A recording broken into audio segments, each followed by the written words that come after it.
Pernahkah Anda melihat bangunan raksasa yang dirancang dengan teknologi anti gempa paling canggih, terus tiba-tiba runtuh berkeping-keping cuma karena sebuah retakan rambut yang tak terlihat? Oh, itu metafora yang menarik, retakan rambut ya. Iya, retakan rambut. Dan di dunia sepak bola profesional, retakan kecil itu namanya tekanan. Dan keruntuhan raksasa ini lagi terjadi persis di depan mata kita di pekan ke-26 ini. Betul, secara matematis emang liganya belum selesai sih. Tapi secara psikologis... Nah itu dia, 3 laga tandang minggu ini tuh seolah ngebuktiin kalau selisih 9 poin bisa kerasa kayak 90 poin. Sebuah anomali yang sangat brutal ya. Dan sayangnya nyata banget. Olahraga ini kan memang seringkali dimainkan di dalam kepala pemainnya, bukan cuma di atas lapangan hijau. Bener banget. Makanya selamat datang di Raka Pradita Channel. Di sini tempat kita mengupas tuntas misteri, membongkar taktik, dan membedah fakta tersembunyi di balik sebuah pertandingan. Selalu seru untuk membedah hal-hal yang luput dari pandangan umum. Pastinya. Dan di sesi bedah fakta kita kali ini, kita mau menyelami sebuah catatan analisis dari pekan ke-26. Sumber data yang kita pegang hari ini tuh menyoroti fenomena spesifik tentang nasib 3 klub raksasa. Borneo FC, Persib Bandung, dan Persija Jakarta kan? Tepat. Ketiganya dihadapkan pada ujian yang identik banget, yaitu bermain tandang di fase liga yang paling kritis. Misi eksplorasi kita hari ini tuh buat membongkar anatomi kemenangan tandang yang mendominasi. Dan juga membedah mekanika taktis dari kejatuhan yang tragis itu. Ya, dan puncaknya kita bakal jawab pertanyaan tajam ini, apakah selisih poin ini udah jadi vonis mati buat sang raksasa? Ini misi eksplorasi yang krusial banget sih. Karena pekan ke-26 ini udah bukan lagi fase buat mencari bentuk permainan, ini udah masuk zona eliminasi. Zona eliminasi? Iya. Siapapun yang kehilangan pijakan di titik ini, mereka nggak cuma hilang poin, tapi ya mereka berisiko kehilangan seluruh narasi musim mereka. Oke, mari kita mulai dari membangun kerangkanya dulu. Laga tandang di pekan penghujung musim, bagi Anda yang ikutin liga secara religius, Anda pasti tahu kalau ini bukan sekedar main di stadion beda. Sama sekali bukan. Ini tuh kayak ruang interogasi mental. Anda dikelilingi ribuan supporter lawan yang siap neriakin setiap kesalahan Anda. Tapi yang bikin sumber analisis kita hari ini menarik adalah respons dari Borneo dan Persib. Betul. Borneo dan Persib malah mengubah ruang interogasi itu jadi panggung pameran kekuatan. Borneo ngancurin Madura United 3-1 dan Persib naklukin Semen Padang 2-0. Dan sumber kita pakai deskripsi yang sangat tajam ya soal ini. Mereka dibilang dengan tegas menolak buat meniru kejatuhan tim lain. Penolakan yang luar biasa sih. Dan penolakan itu nggak cuma di ruang ganti aja, itu tereksekusi dengan sangat presisi di lapangan. Menang 3-1 dan 2-0 di kandang lawan, pada fase ini tuh ibarat deklarasi perang terbuka ke semua pesaing. Tapi tunggu dulu, saya harus ngasih dorongan balik di sini. Mari kita bicara realitas taktis ya. Buku panduan sepak bola manapun pasti bilang, laga tandang di pekan ke-26, apalagi lawan Madura atau Semen Padang, pasti butuh pendekatan pragmatis kan? Nah itu, harusnya kan main pakai low block, rapatin lini, tunggu celah buat serangan balik. Menang 1-0 aja tuh udah mewah banget rasanya. Iya, secara teori emang begitu. Tapi nyetak 3 gol. 2 gol tanpa balas. Itu kan indikasi mereka main terbuka dan agresif. Bukannya itu malah kayak bunuh diri taktis? Kok bisa sih mereka main sebuas ini tanpa kebobolan banyak? Itu pertanyaan yang sangat jeli. Dan disitulah letak kegeniusan Borneo dan Persib. Anda benar, main agresif di kandang lawan biasanya ninggalin ruang kosong buat transisi tuan rumah. Betul, kan rawan serangan balik. Tapi yang mereka lakuin bukan agresivitas yang membabi buta. Kalau kita bedah mekanikanya dari sumber kita, mereka tuh nggak main terbuka terus naikin garis pertahanan tanpa perlindungan. Mereka pakai yang namanya asymmetrical pressing atau tekanan asimetris. Oke, tekanan asimetris. Gimana tuh mekanismenya di lapangan? Jadi, daripada mereka duduk diam nunggu di pertahanan sendiri, mereka biarin tuan rumah buat bangun serangan dari bawah. Tapi sengaja dipancing gitu? Betul, dipancing dan mereka udah siapin jebakan pressing di area sayap. Begitu bola dialirkan ke area flank atau sayap, gelandang bertahan sama sayap mereka langsung ngepung lakuin overload di sana. Oh wow. Jadi kayak dicekik pelan-pelan ya, di pinggir lapangan. Persis, efek pencekikan taktis. Tuan rumah ngerasa mereka lagi nguasain bola, padahal mereka lagi digiring ke jalan buntu. Dan pas bola direbut di area itu, Transisinya langsung cepat. cuma butuh 3-4 detik. Gol-gol mereka bukan dari penguasaan bola 5 menit, tapi ledakan efisiensi di titik buta tuan rumah. Luar biasa. Jadi skor 3-1 dan 2-0 itu hasil dari efisiensi mematikan ya, bukan sekedar asal nyerang. Iya, dan disinilah psikologinya main. Pas tuan rumah ngerasa lagi nyerang, terus tiba-tiba kebobolan secepat kilat, mental mereka langsung runtuh. Langsung down pasti. Borneo, Nantasip pakai ini buat nyiptain efek kejut. Ini namanya intimidasi struktural. Pas rival mereka nonton rekaman laga ini, pesannya tuh jelas banget, sistem kami nggak ada celahnya, bahkan pas di bawah tekanan stadion lawan. Intimidasi struktural, saya suka banget istilah itu. Ini ngerubah cara kita ngelihat skor pertandingan sih. Bukan sekedar angka, tapi senjata psikologis yang ditembakin menembus papan klasemen. Tepat, senjata yang sangat efektif. Nah, ngomongin soal senjata psikologis yang menghancurkan, ini ngebawa kita transisi ke sisi gelap dari pekan ke-26 ini. Kalau Borneo dan Persib itu predator, kita harus ngelihat ke raksasa yang malah jadi mangsa ekspektasi. Sangat tragis memang. Iya, tapi sebelum kita masuk ngebedah anatomi dari tragedi raksasa ibu kota ini, saya nyadar satu hal. Bahas tekanan hidup sama hancurnya ekspektasi itu rasanya dekat banget sama keseharian kita ya. Sangat dekat, kita semua punya tekanan masing-masing. Benar banget, kan nggak semua dari kita ini atlet yang main di depan puluhan ribu orang, tapi Anda semua pasti punya laga tandang dan beban ekspektasi di hidup Anda sendiri. Makanya, di tengah eksplorasi kita hari ini, saya mau nyempetin waktu sebentar buat mendoakan Anda yang lagi dengerin Raka Pradita Channel saat ini. Amin. Dimanapun Anda berada, semoga Anda selalu diberikan kesehatan yang prima, kelancaran rezeki yang berkah, dan dijauhkan dari segala macam rintangan. Semoga Anda diberikan kekuatan mental buat terus berdiri tegak ngadepin pekan ke-26 dalam hidup Anda sendiri. Itu doa yang sangat indah. Ketahanan mental tuh benar-benar sesuatu yang kita butuhin setiap hari. Terima kasih. Oke, mari kita kembali ke ruang interogasi mental kita.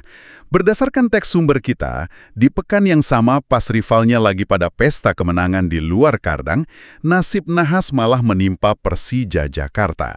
Iya, laga melawan Bayangkara FC. Betul, mereka harus ngakuin keunggulan tuan rumah. Ternyata ngelihat pesaing menang meyakinkan itu bukannya jadi motivasi, tapi malah jadi racun yang melumpuhkan buat mereka. Ini studi kasus klasik sih soal gimana tekanan eksternal bisa ngerusak kohesi taktis di dalam lapangan. Tapi tunggu, saya nggak mau kita terjebak ngeromantisasi psikologi doang nih. Bukannya kita terlalu cepat ya, nyalahin mental Persija yang runtuh. Maksudnya mengabaikan taktik lawannya? Iya, kita kan jadinya kayak ngeremehin Bayangkara FC. Mereka kan main di kandang, pasti persiapannya mateng. Adil nggak sih kalau kita bilang Persija jatuh murni cuma karena nanggung bayang-bayang Borneo dan Persib? Itu dorongan balik yang sangat valid. Kita emang sama sekali nggak boleh nutup mata dari persiapan Bayangkara FC. Mereka mengeksploitasi ruang dengan sangat cerdas. Tapi kenapa ruang itu bisa ada? nah, itu poinnya. Di level sepak bola elit kayak gini, struktur formasi tim raksasa tuh nggak bakal rusak tanpa sebab. Kerusakan biasanya dimulai dari keraguan-keraguan kecil, micro hesitations dari pemainnya. Keraguan kecil ya? Terus asalnya dari mana? Dari beban kognitif yang berlebihan. Beban kognitif? Coba tolong jelasin, gimana pikiran yang terbebani bisa ngebuka celah taktis di lapangan? Bayangin Anda itu gelandang tengah. Di kondisi normal, pas Anda lihat lawan gerak, otak Anda langsung merespons. Oh, harus tackle atau potong umpan. Itu cuma butuh waktu 0, sekian detik. Karena udah insting ya, udah dilatih ribuan kali. Benar, tapi pas pemain masuk lapangan, dengan kesadaran penuh kalau mereka nggak boleh kalah, karena rivalnya baru menang besar, nah, ada suara tambahan di kepala mereka. Ketakutan bikin kesalahan. Betul. Ketakutan itu malah bikin otak memproses informasi sedikit lebih lambat. Oh, jadi ada semacam lag gitu ya di otak mereka. Tepat. Lag setengah detik di sepak bola profesional itu bencana loh. Gelandang bertahan Persija mungkin telat setengah detik buat nutup zone 14. Area krusial di depan penalti itu ya? Iya. Atau pemain sayapnya ragu-ragu, mau bantu bertahan, atau siap transisi nyerang, jadi posisinya nanggung. Bayangkara FC yang main lepas tanpa beban, ngelihat banget celah antar lini yang merenggang ini. Dan langsung dieksploitasi habis-habisan. Betul. Jadi formasi Persija itu hancur bukan cuma karena palu godam taktik Bayangkara, tapi hancur dari dalam karena otot dan otak yang tegang gara-gara tekanan klasemen. Wah, penjelasan yang masuk akal banget. Jadi taktik brilian Bayangkara itu efektif justru karena Persija sendiri yang tanpa sadar ngebukain pintunya ya. Sayangnya begitu. Ini ngebawa kita ke bagian ketiga yang mungkin paling ngeri dari eksplorasi hari ini. Konsekuensi angkanya. Sumber kita nyorotin satu angka yang sekarang berdiri tegak kayak tembok. 9 poin. Jarak yang sangat lebar di fase ini. Jarak antara Persija dan Persib melebar jadi 9 poin. Dan pertanyaan pamungkas dari teks kita tuh, apakah asa juara itu masih ada? Ya, pertanyaannya biasanya dijawab pakai klise secara matematis, masih mungkin. Ya kan? Pasti bilangnya gitu. Tapi kita di sini kan bukan buat ngulang klise. Bagi Anda yang dengerin, kita nggak usah ngitung matematika dasar lagi lah ya. Pertanyaan saya soal realitas mekaniknya nih.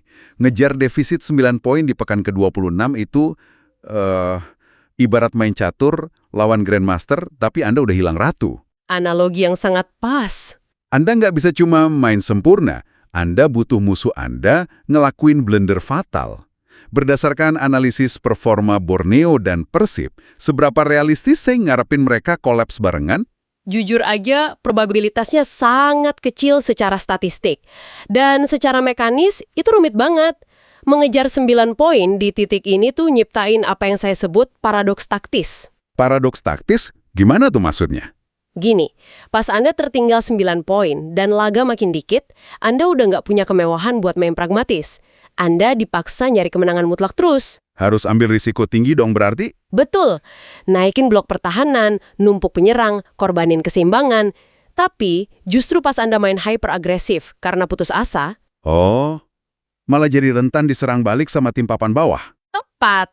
Tim yang justru main rapat dan emang nunggu Anda bikin kesalahan. Jadi tuntutan buat ngejar poin ini malah maksa Persija pakai taktik yang bikin mereka makin rentan kehilangan poin. Itulah paradoksnya. Wow, itu analisa yang jernih banget. Jadi, upaya paksa buat nyembuhin luka malah berpotensi bikin pendarahannya makin parah ya? Betul sekali. Mereka harus nyerang total, ninggalin ruang di belakang. Dan sementara Persija harus main di mode bunuh diri taktis ini, Borneo dan Persib bisa tenang-tenang aja. Sangat tenang.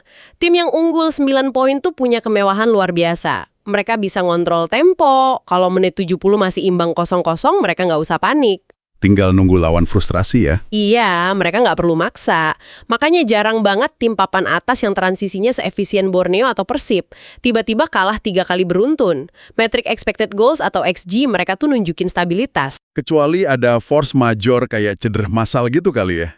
Iya, atau kartu merah yang nggak terprediksi. Selain itu, sistem mereka terlalu solid buat kolaps tiba-tiba. Jadi asa juara tuh teknisnya belum mati, tapi ibaratnya lagi bernapas pakai ventilator. Dan yang parahnya, tombol buat matiin ventilatornya tuh bukan dipegang Persija, tapi dipegang Persib dan Borneo. Itu definisi dari ketidakberdayaan sih. Di titik ini bukan soal seberapa keras Anda latihan, tapi seberapa banyak Anda harus gantungin nasib kejatuhannya orang lain. Ngenes juga ya kalau dipikir. Walaupun Persija main sempurna, katakanlah bantai lawan 5-0. Tetap aja terasa hampa kalau di laga lain Persib menang 1-0 lewat bola mati. Klasemennya nggak bakal berubah signifikan. Bener. Ini bikin narasi pekan ke-26 kerasa sinematik banget. Kalau kita tarik benang merah dari obrolan kita hari ini, pekan ke-26 ini bukan sekedar jadwal biasa. Ini kawah Chandra di muka. Tempat karakter asli sebuah tim diuji ya. Yah, di satu sisi, identitas juara ditempa di ruang interogasi mental. Borneo dan Persib nggak cuma bertahan, tapi nebar jebakan mematikan dan ngirim pesan intimidasi ke seluruh liga. Sementara di sisi lain, hantu dari kesuksesan rival ngerayap masuk ke ruang ganti, ngotori kognitif pemain, dan ngebongkar struktur taktis yang udah dibangun berbulan-bulan. Keraguan setengah detik yang ngundang malapetaka ya. Di pekan yang sama, tekanan yang sama, tapi hasil akhirnya benar-benar bertolak belakang. Dan disinilah kita sekarang, ngelihat jurang 9 poin pemisah realitas dan ilusi. Sangat dramatis. Nah, sebelum kita nutup sesi bedah fakta yang intens ini, saya mau nyinggalin Anda semua dengan satu pemikiran provokatif. Sesuatu yang melampaui statistik yang baru aja kita bahas. Mari kita ajak pendengar berimajinasi. Coba Anda posisikan diri secara mental. Bayangin Anda adalah pelatih utama Persija Jakarta saat ini. Laga lawan Bayangkara baru aja selesai. Anda jalan ke ruang ganti yang yang senyapnya kayak kuburan. Atmosfer yang sangat berat pasti. Pemain tertunduk, keringat campur frustrasi. Menatap layar TV di sudut ruangan yang lampilin angka -9 poin dari rival abadi. Dalam keheningan yang mencekik itu sebagai pemimpin, apa kalimat pertama atau instruksi pertama yang harus Anda ucapkan buat nyegah tim ini hancur lebur di sisa musim? Pertanyaan brilian. 60 detik pertama di ruangan itu bakal nentuin banget apakah mereka bakal bangkit demi harga diri atau ngebiarin musim ini mati pelan-pelan. Menguji insting kepemimpinan banget kan? Nah, gimana menurut kalian semua? Apakah asa juara itu udah benar-benar mati dan tinggal formalitas? Atau kalian ngelihat ada celah kelemahan dari Borneo dan Persib yang luput dari analisis kita hari ini? Kami tunggu pemikiran kritis kalian ya. Betul. Jangan cuma jadi penonton pasif. Tuliskan tebakan dan analisis kalian di kolom komentar sekarang juga. Kita selalu nikmatin perdebatan cerdas dari kalian di sana. Pastikan juga untuk terus mendukung eksplorasi kita. Ya, biar Anda nggak ketinggalan analisis dan pembedahan taktik berikutnya, jangan lupa tekan tombol like, subscribe, dan nyalain lonceng notifikasi di Raka Pradita Channel. Klik tautan di deskripsi buat ngeliat analisis mendalam kita yang lainnya. Terima kasih udah nemenin kita di ruang interogasi mental hari ini. Tetap kritis, tetap semangat ngadepin laga tandang di hidup Anda, dan sampai jumpa di penelusuran fakta berikutnya.